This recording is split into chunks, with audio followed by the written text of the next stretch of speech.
I've already lost count of the days since they relieved me of duty. Strange how years of your life can just vanish in the blink of an eye. And in a flash, you got nothing but time. Time to reflect on everything that's happened. Hard to believe it's only been a few years since this all began. We were testing out the Normandy, Captain Anderson's new ship, when the distress call came in. An Alliance patrol on Eden Prime had been attacked. They'd seen something they couldn't explain. And whatever it was massive. I hit the ground with my lieutenant, Caden Alenko. A good kid, loyal, by the book, with a talent for biotics. We came across the lone survivor of the patrol, Gunnery Chief Ashley Williams, a soldier to the core. Tough, disciplined, ready to take on whatever came her way. Ashley joined up with us and took us to the spot where she lost her squad. That's when we saw it. The ship. Like nothing I'd ever seen. It was massive, scorching the colony and everything around it as it blasted away. We followed the path of destruction to an artifact, a beacon left by a long-dead race called the Protheans. The colony had dug it up, and whoever attacked them had tried to take it. Lieutenant Alenko made the mistake of getting too close. It hit him with some type of energy. I grabbed him and threw him out of the way. That's when it hit me. Hard. Every muscle in my body went rigid. I couldn't move, could barely breathe. Everything went black. And then I saw something. A vision. Dream. A nightmare. By the time I woke up, we were halfway to the Citadel on our way to meet the Council. I was expected to explain what I'd seen. Anderson came along. So did Udina, our political representative on the Citadel. With those two heavyweights, it seemed reasonable we could persuade the Council that the ship we'd seen was a potential threat, as was the individual behind the attacks. The main suspect for the Eden Prime massacre was a Turian Spectre named Saren. He'd been seen by one of the survivors from the colony at Eden Prime, and there was some evidence to suggest that the ship was connected to Saren. But even Udina's pointed accusations weren't enough to convince the Council. They just couldn't believe one of their chosen elite Spectres could be guilty of something like that. They needed proof, which meant I needed proof. Fortunately, I wasn't alone in my search. Garrus, another Turian, wanted to help. A top agent for Citadel security. Despite orders from his superiors that he shouldn't get involved, he told me he was suspicious of Saren and he had some useful leads. More importantly, he was willing to share them. That led me to Rex, the biggest, nastiest-looking Krogan bounty hunter I'd ever seen. He turned out to be more than just a brute. It was his intel that led us to a fugitive with incriminating evidence on Saren. The fugitive turned out to be an energetic little Quarian named Tali. A tech expert with a knack for hacking, she'd procured some information on Saren. Evidence that proved Saren was dirty. Tali's evidence proved that Saren was responsible for the massacre on Eden Prime, and the immense warship we'd spotted was in fact Saren's flagship. But it went much further. Saren was trying to find a way to bring back a race of sentient machines from dark space. Machines allegedly responsible for cleansing the galaxy of all organic life. These Reapers were blamed for wiping out all life 50,000 years ago, including the Protheans, then disappearing back through the mass relays to dark space, leaving no trace that they'd ever been. That explained why Saren was after the beacon, and it made some sense out of my visions, but not much else. We couldn't convince the Council that the Reapers were a threat, but they agreed Saren had to be stopped. They stripped him of his Spectre status and gave me the honor of becoming the first human Spectre. My first task? Bring down Saren. Anderson decided to stay behind, giving up his ship, the Normandy. He told me I'd need it more than he would. He also pointed me in a direction. Liara, a Prothean expert, adept in biotics, and maybe most importantly, daughter of Benezia, Saren's top lieutenant. And like most Asari, as beautiful as she is intelligent, and born with a unique ability to meld with other species. Liara was able to help me decipher some of the vision the beacon had given me. Nothing concrete, but it gave me some clues. And a new appreciation for the Asari. Her technique for accessing my vision was unexpected, but not at all unpleasant. Kaidan was a little concerned about the connection I shared with Liara. As commander, I knew either relationship had the potential to interfere with the mission. I told Kaidan I wasn't interested in Liara. I had my eyes on someone else. But we agreed we wouldn't let it get in the way of our mission, finding Saren. Thanks to Liara's help, we had our next lead, Benezia. Saren had taken her to Noveria, where he'd enslaved the queen of a dangerous race of insect-like creatures, the Rachni. He ordered Benezia to use the same technique Liara had used on me to extract information from the Rachni queen. The queen's drones were everywhere, and they were not happy. We had to fight through hundreds of them to get to Benezia. By the time we arrived, Saren was gone, with the information. I tried to reason with Benezia, but Saren had indoctrinated her. He had somehow acquired the ability to control people's actions and wills. Benezia wouldn't surrender, and Liara was forced to watch her mother die in her arms. And I was left with an angry, dangerous Rachni queen to deal with. She claimed her drones would do no harm if I released her, but the Rachni had terrorized the galaxy before. I couldn't do it. I wouldn't doom an entire species for past sins. And the Queen was true to her word. She left and took her army of drones with her. With Saren's top lieutenant dead, he was quickly running out of time and places to hide.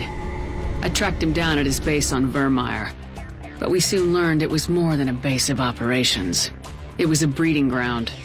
Saren was breeding an army of Krogan. He'd found a cure for the genophage, a disease inflicted on the Krogan to prevent them from breeding and taking over the galaxy. The Krogan Saren was breeding were slaves, mindless beasts that obeyed Saren's will. I had to destroy the base and all its research. Rex disagreed, violently. Rex wanted the genophage cure for his people. I tried to convince him to help me destroy it, that these Krogan weren't real. But he wouldn't back down. Fortunately, Rex is smarter than he looks. He realized this wasn't the way to help his people, and that Saren was the real threat. When we finally got to the center of the base, I realized just how close Saren was to completing his plan.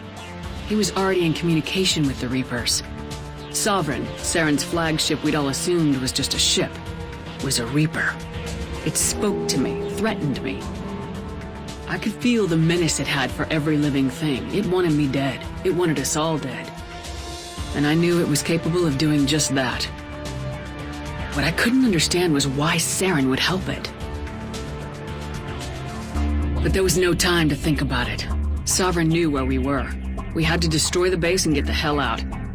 I split my team into 2 squads, sending Ash with one and Kaidan with the other as a distraction. We had a nuke and we planned to use it. Before we could detonate the bomb, Saren showed up. We fought. I stalled him to make time for my team.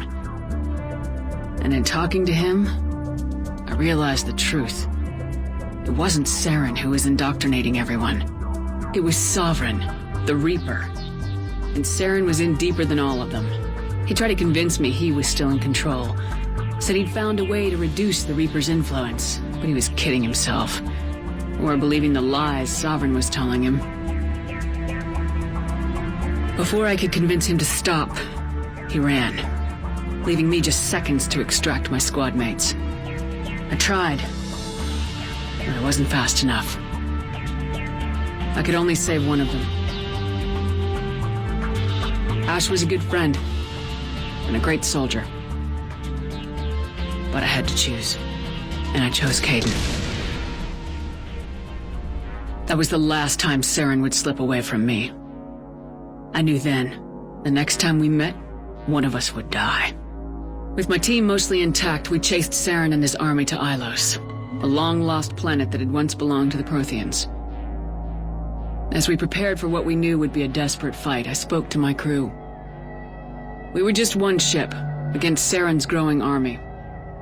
I assured them all that despite the odds, we could defeat him. But Kaidan saw through my words. He knew I was hurting after Ash's death. He could sense my doubts. We both knew this mission could be our last. Until that moment, we put our feelings aside for the sake of the mission. But why wait? We gave in to each other. And it was perfect. While it lasted.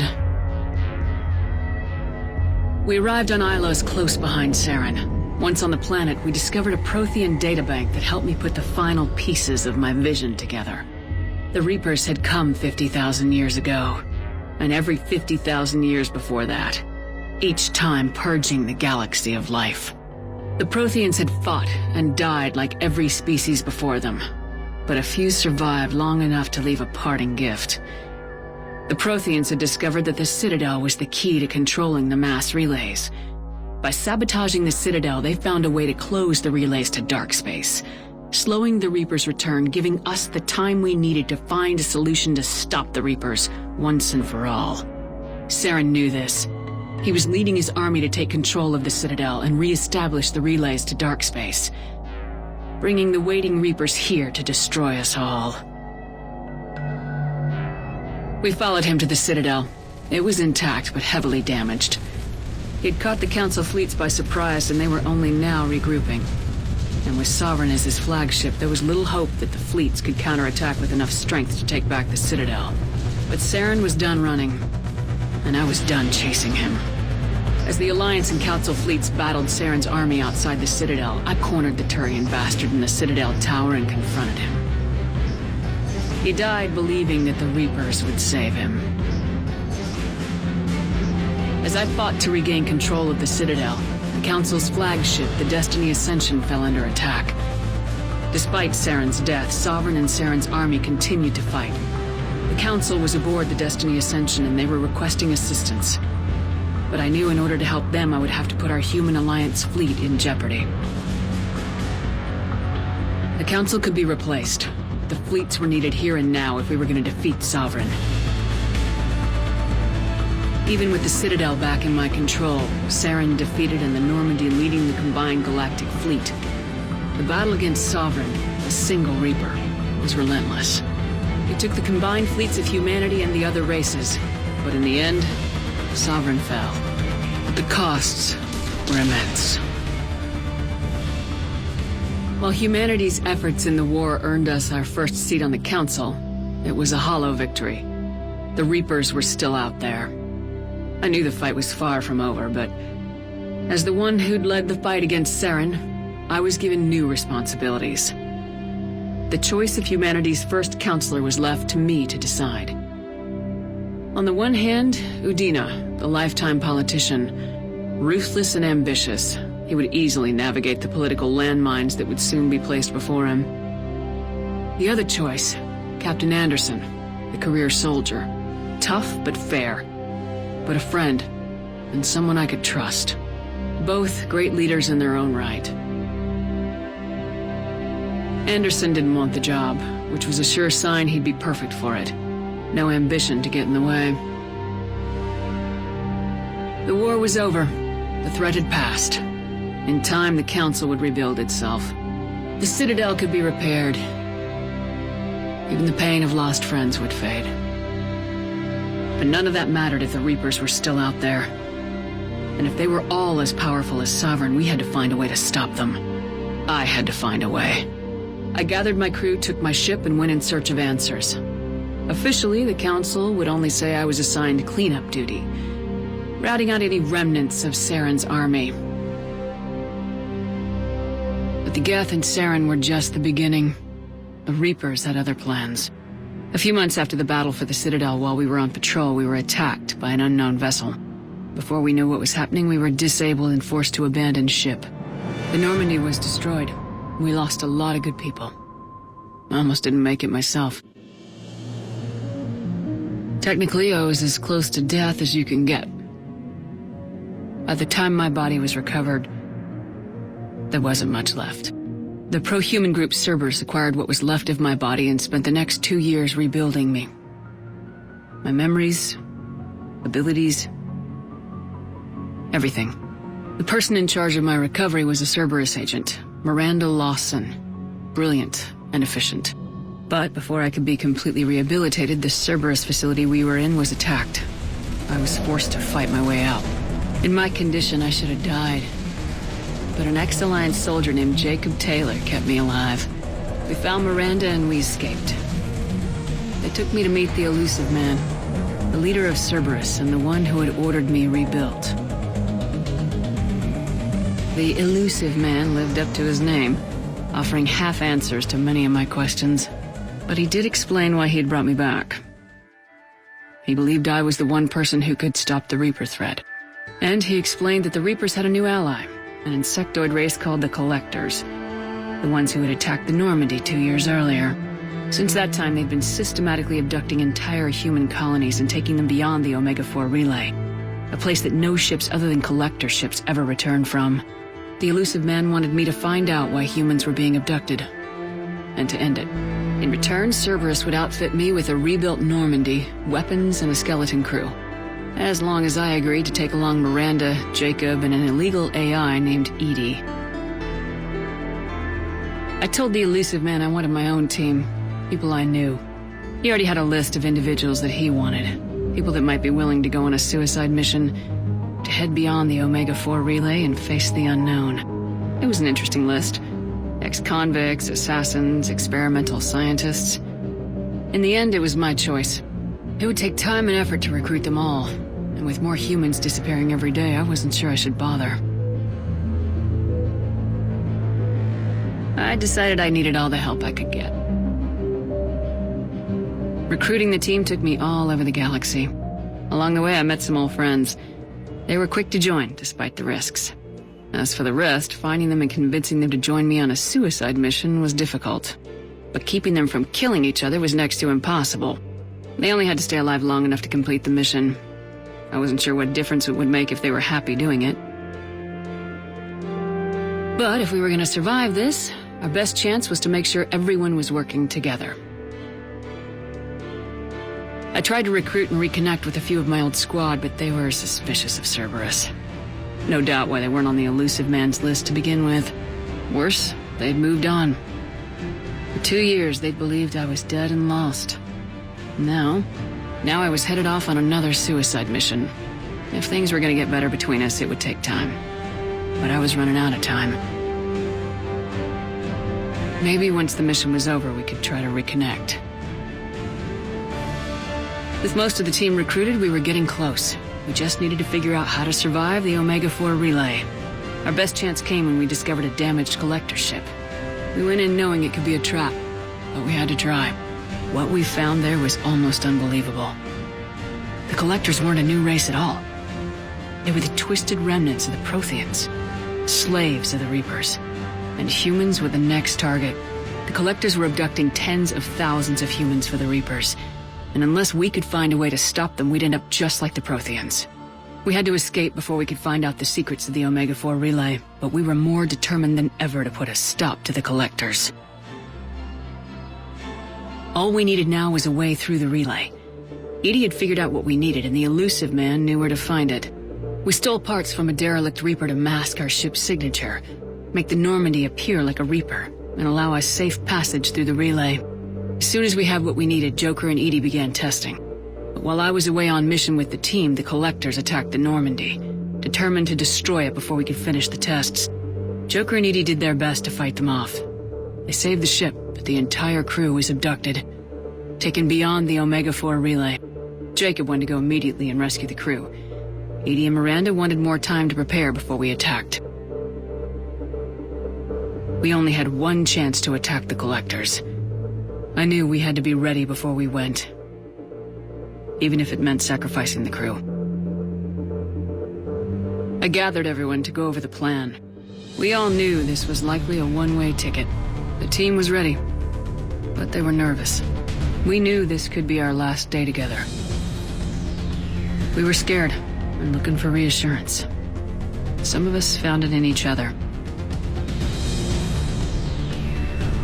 Garrus came to my room to talk, to share his thoughts.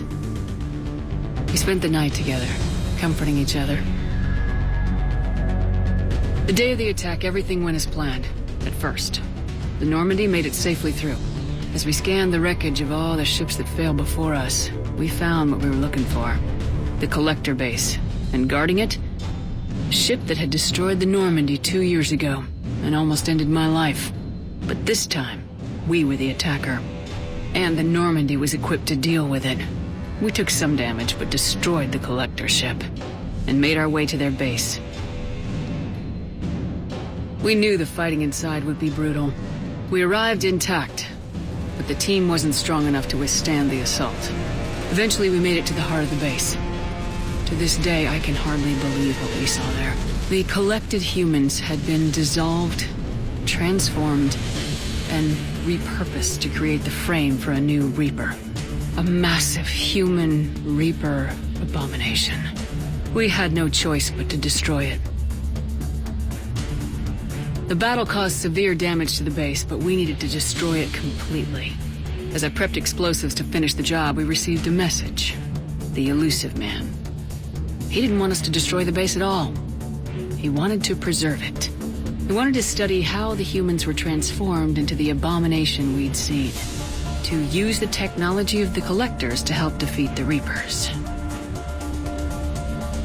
I always suspected the Illusive Man had his own motives, but I couldn't agree with him on this.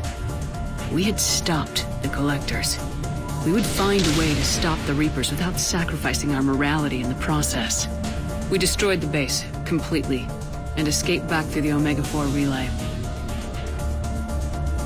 The mission was a success, and in the end, the whole team made it out alive. And though the crew was killed before we could rescue them, they didn't die in vain. We stopped the Collectors, and we stopped the Reapers from creating their abomination. And we bought everyone just a little more time. If only there was more time. The Reapers are still coming. Every day a bit closer. I handed every piece of intel on the Collectors in Cerberus over to the Alliance brass. They're not sure what to make of it, but at least they're listening. I just hope they figure out what to do about it soon. Before time runs out for all of us.